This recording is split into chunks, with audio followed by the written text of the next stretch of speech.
উত্তরায় মাইলস্টোন স্কুলের ভবনে বিমান বিধ্বস্ত, নিহত বেড়ে ১৯। নির্বাচনে এনসিপির কেউ জিততে পারবেন না বলছেন ইশরাক। ইশরাকের বক্তব্য নাসিরুদ্দিনের চেয়ে কয়েক গুণ নিচু লেভেলের বলছেন সার্জিস। এবং সর্বশেষ জানাবো, আদালতে মহিনের স্বীকারোক্তির সোহাগ হত্যা নিয়ে বেরিয়ে এলো চাঞ্চল্যকর তথ্য। শুনছিলেন সংবাদ শিরোনাম, এবারে বিস্তারিত। উত্তরায় মাইলস্টোন স্কুলের ভবনে বিমান বিধ্বস্ত, নিহত বেড়ে ১৯। রাজধানীর উত্তরার দিয়াবাড়িতে মাইলস্টোন স্কুল অ্যান্ড কলেজের একটি ভবনে বিমান বাহিনীর প্রশিক্ষণ বিমান বিধ্বস্তের ঘটনায় এখনো পর্যন্ত ১৯ জন নিহত হওয়ার খবর পাওয়া গেছে। আহত ও দগ্ধ হয়েছে অর্ধশতাধিক শিক্ষার্থী। ফায়ার সার্ভিস ও সিভিল ডিফেন্স অধিদপ্তরের মহাপরিচালক ব্রিগেডিয়ার জেনারেল মোহাম্মদ জাহেদ কামাল বিকাল 4:30টার দিকে ঘটনাস্থলে সাংবাদিকদের বলেন, তাদের কর্মীরা ধ্বংসস্তূপ থেকে ১৯ জনের লাশ উদ্ধার করেছে। অর্ধশতাধিক আহত ও দগ্ধকে হাসপাতালে পাঠানো হয়েছে। জাতীয় বার্ন ও প্লাস্টিক সার্জারি ইনস্টিটিউটের আবাসিক সার্জন ডক্টর শাওন বিন রহমান বলেন, এ পর্যন্ত অর্ধশতাধিক এসেছে, সংখ্যা ক্রমে বাড়ছে। তাদের মধ্যে একজন মৃত। দগ্ধদের বেশিরভাগই শিক্ষার্থী। তাদের সবার অবস্থা আশঙ্কাজনক। নিহতদের পরিচয় তাৎক্ষণিকভাবে জানা যায়নি। বৈমানিকের বিষয়ে কোনো তথ্য এখনো দেয়নি আইএসপিআর। আন্তঃবাহিনী জনসংযোগ পরিদপ্তর আইএসপিআর জানিয়েছে, বিমান বাহিনীর F-7BJI প্রশিক্ষণ বিমানটি সোমবার দুপুর 1:06 উড্ডয়নের পরপরই বিধ্বস্ত হয়। মাইলস্টোন স্কুল অ্যান্ড কলেজের জনসংযোগ কর্মকর্তা শাহ বুলবুল বলেন, বিমানটি একটি ভবনের গেটে আছড়ে পড়ে। সেটি একাডেমিক ভবন। সেখানে স্কুলের বাচ্চাদের ক্লাস চলছিল। আগুনে অনেকেই সেখানে দগ্ধ হয়েছে। এদিকে বিমান বিধ্বস্ত হয়ে হতাহতের ঘটনায় আগামীকাল একদিনের রাষ্ট্রীয় শোক ঘোষণা করা হয়েছে। দেশের সব সরকারি, আধা সরকারি, স্বায়ত্তশাসিত প্রতিষ্ঠান, শিক্ষা প্রতিষ্ঠানের জাতীয় পতাকা অর্ধনমিত থাকবে। পাশাপাশি সব সরকারি, বেসরকারি ভবন ও বিদেশে বাংলাদেশি মিশনেও জাতীয় পতাকা অর্ধনমিত থাকবে। আহত নিহতদের জন্য দেশের সব ধর্মীয় উপাসনালয়ে বিশেষ প্রার্থনার আয়োজন করা হবে। নির্বাচনে এনসিপির কেউ জিততে পারবেন না বলছেন ইশরাক। আগামী নির্বাচনে জাতীয় নাগরিক পার্টির কেউ জিততে পারবেন না বলে মন্তব্য করেছেন বিএনপি নেতা ইঞ্জিনিয়ার ইশরাক হোসেন। তিনি বলেছেন, বাংলাদেশে এমন কোনো নির্বাচনী এলাকা নেই এনসিপির কেউ জয়লাভ করবেন, তাই তারা পিআর পদ্ধতির নামে নির্বাচন পেছানোর চক্রান্ত করছেন। ইশরাক হোসেন বলেন, জুলাই শহীদদের আত্মা আজ কষ্ট পাচ্ছে, কারণ শহীদরা কেউ জানতেন না আমাদের আত্মত্যাগের মাধ্যমে কারো মাঝে ক্ষমতার লোভ জাগবে। তিনি বলেন, প্রতিটি মানুষের ব্যক্তি স্বাধীনতা আছে, তার মানে এই নয় আরেকজনের স্বাধীনতা হরণ করবেন, সামাজিকভাবে হেয় প্রতিপন্ন করবেন।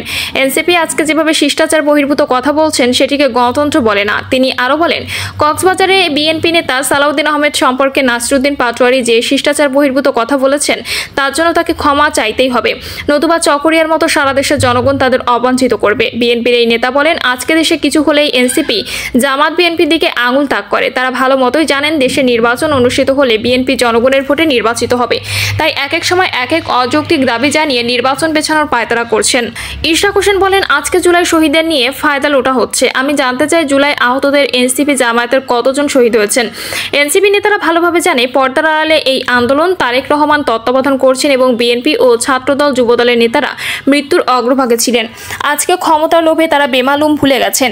শুধু তাই নয়, তারুণ্যের অহংকার তারেক রহমানের বিরুদ্ধে কুৎসা রটাতেও তাদের বিবেক একটুও কাঁপে না।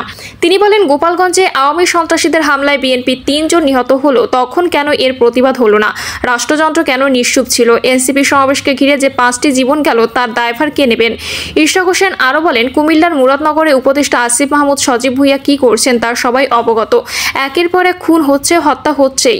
যাচাই বাছাই না করে বিএনপির উপর দোষ চাপানো হয়। আর যখন দেশে এখানে নতুন একটি দলের সম্পৃক্ততা রয়েছে, তখন মিডিয়ায় নিশ্চুপ হয়ে যায়। মুরাদনগরে বিএনপি নেতাকর্মীদের উপর এখন যত নির্যাতন চলছে, তা আওয়ামী লীগ আমলেও হয়নি।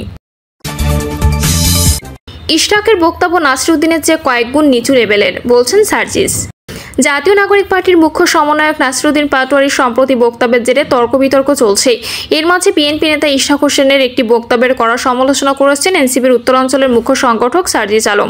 তিনি তার সামাজিক যোগাযোগ মাধ্যম ফেসবুকে আইডিতে ইশরাক হোসেনের বক্তব্য তুলে ধরে বলেছেন, তর্কের খাতিরে ধরে নিলাম এনসিপির মুখ্য সমন্বয়ক নাসিরুদ্দিন পাটোয়ারি বিএনপি সালাউদ্দিন আহমেদকে নিয়ে যা বলেছেন, সেখানে ব্যক্তি আক্রমণ করা হয়েছে এবং রাজনৈতিক শিষ্টাচারের সাথে যায় না।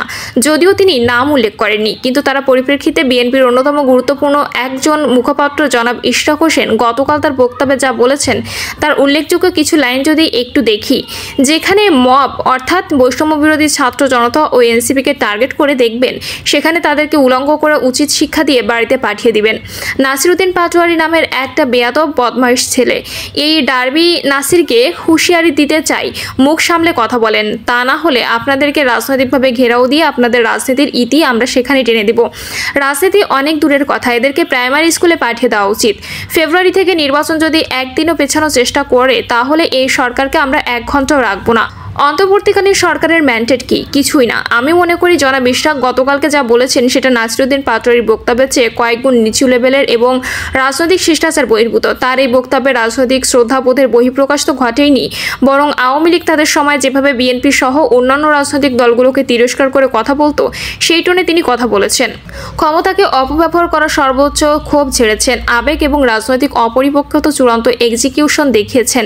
আমরা যদি রাজনৈতিক দলগুলোর মধ্যে মিউচুয়াল রেসপেক্টের সম্পর্ক দেখতে চাই তাহলে আমাদের প্রত্যেকের নিজেদের জায়গা থেকে নিজেদের দায়িত্ব পালন করতে হবে, অন্যদের চেয়ে ভালো কিছু করে এক্সাম্পল সেট করতে হবে। যত বড় দল দায়িত্ব তত বেশি। আদালতে মহিনের স্বীকারোক্তি, সোহাগ হত্যা নিয়ে বেরিয়ে এলো চাঞ্চল্যকর তথ্য। রাজধানীর পুরান ঢাকায় মিটফোর্ড হাসপাতালের সামনে ভাঙাড়ি ব্যবসায়ী সোহাগ হত্যা মহিনের পরিকল্পনায় নয়, পলাতক আসামি সারোয়ার হোসেন টিটুর পরিকল্পনায় হয়েছে বলে দাবি করেন মহিন। তার দাবি, টিটুর সঙ্গে দীর্ঘদিন থেকে ব্যবসা নিয়ে সোহাগের দ্বন্দ্ব চলছিল। সোহাগের সঙ্গে মহিনের কোনো ব্যক্তিগত দ্বন্দ্ব ছিল না। টিটুর হয়ে সবাই সোহাগের ওপর নৃশংসভাবে হামলা চালায়। জবানবন্দিতে মহিন বলেন, ঘটনার দিন সোহাগকে হুমকি দিতে গিয়েছিলেন টিটু, মহিন সহ বাকিরা। তখন তাদের ওপর ক্ষিপ্ত হয়ে ওঠেন সোহাগ। এক পর্যায়ে টিটু, মহিন, টিটন গাজী, আলমগীর, লম্বামনির অ্যাম্বুলেন্স চালক সজীব ব্যাপারী সহ বাকিরা সোহাগকে মারধর শুরু করে। সোহাগের সঙ্গে কোনো রকম ব্যক্তিগত বিরোধ ছিল না বলেই দাবি মহিনের। ব্যবসায়িক দ্বন্দ্বের বিষয়ে মহিন বলেন, বিগত আওয়ামী লীগ সরকারের সময় থেকে সোহাগ এই ব্যবসা নিয়ন্ত্রণ করে আসছিল। অন্যদিকে টিটন ও আমি বিগত সরকারের আমল থেকেই বঞ্চিত। বিভিন্ন সময় সোহাগ তাদের আওয়ামী লীগের লোকজন দিয়ে মারধরও করেছে। সরকার পরিবর্তনের পর মহিন, টিটন ব্যবসা নিয়ন্ত্রণ নিয়ে যায়। ব্যবসা ছাড়ার জন্য সোহাগকে বিভিন্ন সময় চাপ দিতে থাকে। ঘটনার দিনও তারা ব্যবসা ছাড়ার জন্য হুমকি দিতে যায় সোহাগকে। পরবর্তীতে সোহাগও ক্ষিপ্ত হয়। এরপরও তারা এ হত্যাকাণ্ড ঘটায়। পাথর দিয়ে আঘাত করে নৃশংসভাবে হত্যার কারণ হিসেবে মহিন বলেন, এই হত্যাকাণ্ডে যারা অংশ নিয়েছে এবং পাথর দিয়ে আঘাত করেছে তারা সবাই সোহাগের উপর ক্ষিপ্ত ছিল।